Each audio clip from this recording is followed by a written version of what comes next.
Hello বন্ধুরা, তোমরা যারা জিডিএসে আবেদন করেছো বা এখনও করোনি, দু একদিনের মধ্যে করে নেবে। তো তোমাদের হয়তো অনেকেই তোমরা অন্য কোনো রাজ্যে আবেদন করেছো, অন্য কোনো ডিভিশনে আবেদন করেছো।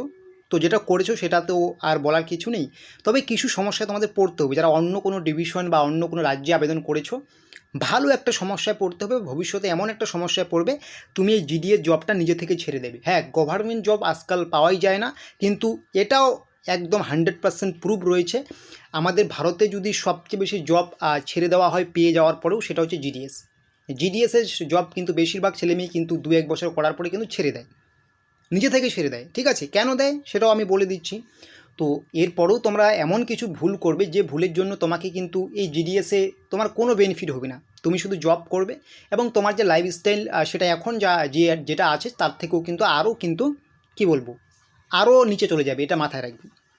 কী এমন ভুল আমি অবশ্যই তো বলবো। তার আগে তোমাদের আমি একটা কথা বলবো। তোমরা তো অনেকেই আছো, তোমরা তো এখন যারা বিভিন্ন সরকারি চাকরির প্রস্তুতি নেয় তারা শুধু তো এই জিডিএসকে টার্গেট করে না।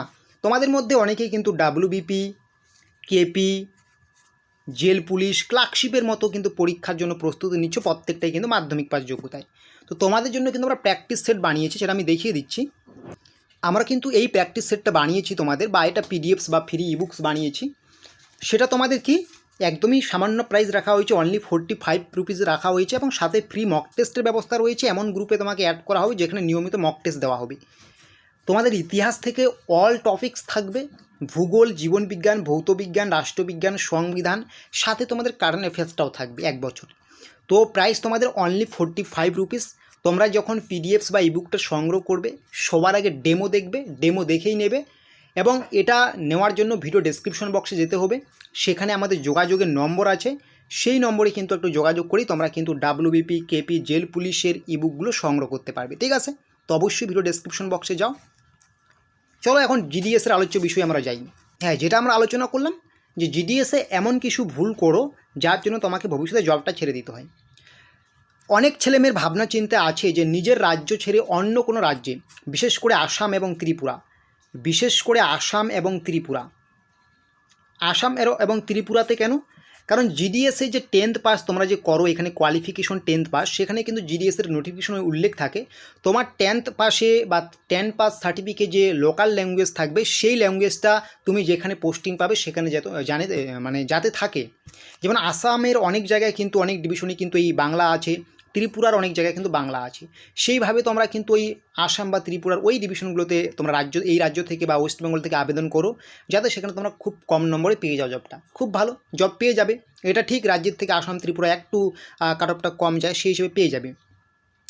তোমরা ভাবছো যে গভর্নমেন্ট জব পাওয়া তো বর্তমানে যায় না, তো একটা যদি আমরা গভর্নমেন্ট জব পেয়ে যাই তো অন্য রাজ্যে কেন?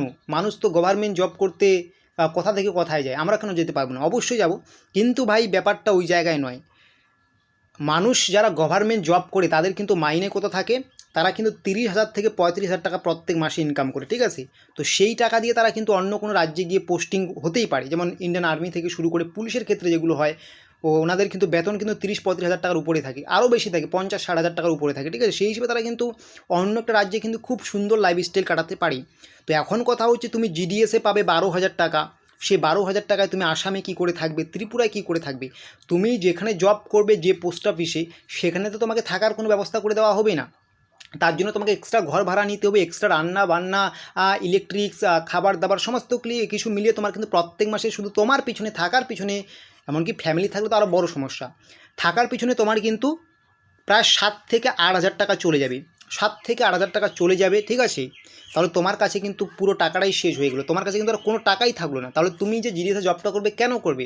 তুমি অবশ্যই দুটো টাকার জন্যই জিডিএসে জব করতে যাচ্ছ, কিন্তু সেই হিসেবে তুমি যদি যাও অন্য রাজ্যে জব করতে, বিশেষ করে জিডিএসের হয়ে, তুমি কোনো বেনিফিট পাবে না। সেখানে তুমি আর্থিকভাবে স্বাবলম্বিত নয়, বরং সেখানে গিয়ে তুমি কিন্তু আর্থিকভাবে আরও কিন্তু পিছিয়ে যাবে। এটা সহজ বাংলা ভাষায় সহজ উত্তর। তাহলে অনেকেই বলবে এটা তো আমরা অনেকেই বুঝে গেছি, এটা তো আমরা আগেই জানি যে এত সামান্য বেতনে এত দূরে যাওয়াটা ঠিক নয়, যাওয়াটা বোকামি হয়ে যাবে। ঠিক আছে, বুঝলাম, আমরা অন্য রাজ্যে করব না, তাহলে আমরা অন্য ডিভিশনে করব। এখন দেখা গেলো তোমার বাড়ি কোচবিহার, তোমার বাড়ি কোচবিহার, এখন তুমি কলকাতার কোনো ডিভিশনে গিয়ে করলে, তো কোচবিহার থেকে তুমি জিডিএসের জন্য কি কলকাতায় নিয়মিত যাতায়াত করতে পারবে না। তার জন্য অবশ্যই তোমাকে কলকাতা থেকে মানে কোচবিহার থেকে কলকাতায় কোনো ঘর ভাড়া রুম নিয়ে ফ্ল্যাট নিয়ে থাকতে হবে। তো তুমি 12,000 টাকা দিয়ে সেটা কী করে ওখানে ম্যানেজ করবে, এটা তোমার কাছে প্রশ্ন থাকলো। কখনোই সম্ভব না। কলকাতার মতো জায়গায় কোনো মানুষ যার মাসিক বেতন মাত্র 12,000 টাকা, সে কিন্তু কখনই কলকাতাতে থাকতে পারবে না। তার জন্য কিন্তু একটা 20-25 হাজার টাকা কিন্তু দরকার আছে, অবশ্যই দরকার আছে। তো তুমি যেখানে তোমাকে সরকার দেবে 12,000 টাকা, তুমি 12,000 টাকায় কলকাতায় থাকবে, কোচবিহার থেকে কলকাতায় গিয়ে, এটা প্রশ্ন তো অবশ্যই থাকতে, তাই না। এবং জিডিএসের কিন্তু পোস্ট অফিসেও কিন্তু আবার টাকা দিতে হয়, এটার ব্যাপার রয়েছে, অনেক কিছু ব্যাপার রয়েছে। তোমাকে কিন্তু পুরো টাকাটাই কিন্তু দেবে না, অনেক টাকা কেটে নেবে। এমনকি অনেক পোস্ট অফিস আছে যেখানে ঘর ভাড়া পর্যন্ত দিতে হয়, ঠিক আছে। অনেক ব্যাপার রয়েছে, সেগুলো বললে অনেক। তো সেই হিসেবে তোমরা যারা ভাবছো অন্য রাজ্যে করবো না, ঠিক আছে, অন্য রাজ্যে অনেক আমাদের এই সামান্য টাকায় অত কিছু ম্যানেজ করা সম্ভব হবে না, তো আমরা আমাদের রাজ্যেই অন্য কোনো ডিভিশনে করবো। কলকাতায় আমাদের রাজ্যটা তো অনেক বড়, কোচবিহার থেকে কলকাতা অনেকটা ডিস্টেন্স। তো এইরকম ডিস্টেন্সে তোমরা যদি করতে চাও অন্য ডিভিশনে, তবুও বিপদ আছে। তাহলে অনেকেই বলবে তাহলে কি আমরা শুধু নিজের ডিভিশনেই করতে পারবো। হ্যাঁ, তোমাদের সবার আগে তো আমি বলবো তোমার কত নাম্বার আছে না আছে দেখতে হবে না, তুমি সবার প্রথমে যেটা করবে, নিজের ডিভিশনে অ্যাপ্লিকেশনটা করবে।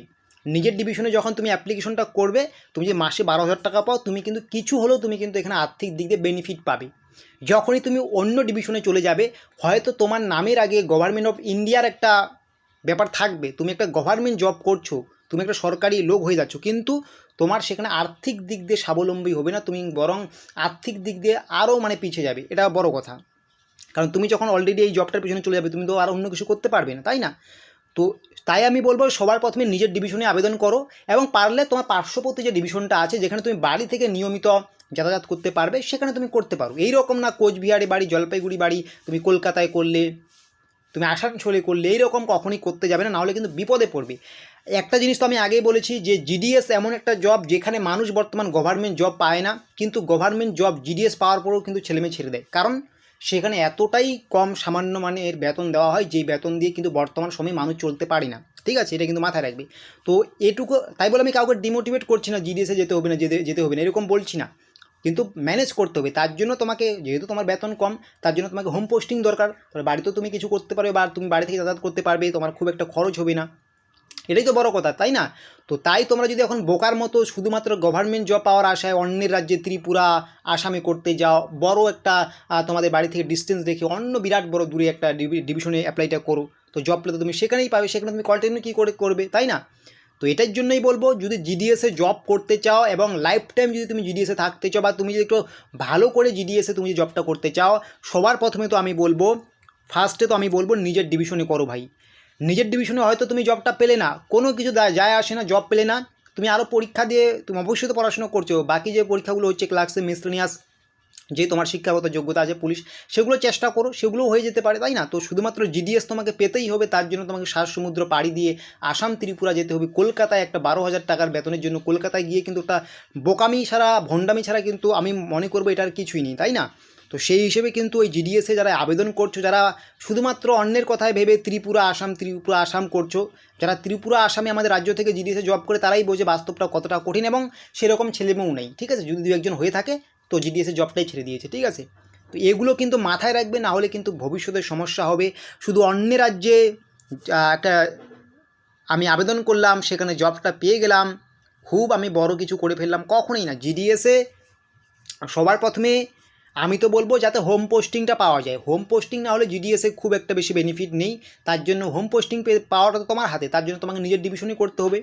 তো তুমি নিজের ডিভিশন এড়িয়ে তুমি কাট অফের আশায়, কাট অফ কম যাবে সেই আশায় তুমি যদি এত বড় একটা ভুল করে বসো, তো তুমি তো লাইফটাই তোমার ভুল করে দিলে, তোমার জিডিএসে তুমি কিন্তু চিরস্থায়ী হতে পারবে না। তো আশা করি বুঝতে পেরেছো, তোমরা যারা জিডিএসে আবেদন করেছো, যারা অন্য ডিভিশনে, অন্য রাজ্যে, হ্যাঁ অন্য ডিভিশনে যদি খুব কাছাকাছি ডিভিশনটা হয় তোমার ডিভিশন থেকে, তাহলে ঠিক আছে, খুব দূরে না, এটাই আমি বলছি। এবং যারা ত্রিপুরা আসামে করেছো, তোমাদের আমি চ্যালেঞ্জ করছি, তোমাদের এখানে অনেক বড় তোমরা ভুল করছো, এই ভুলের মাসুল তোমাদের দিতে হবে যদি তুমি জবটা পেয়ে যাও। আশা করি বুঝতে পেরেছো, এবং আশা করি প্রত্যেকে এটার সাথে একমত হবে, কমেন্ট বক্সে লিখে জানাও, ঠিক আছে।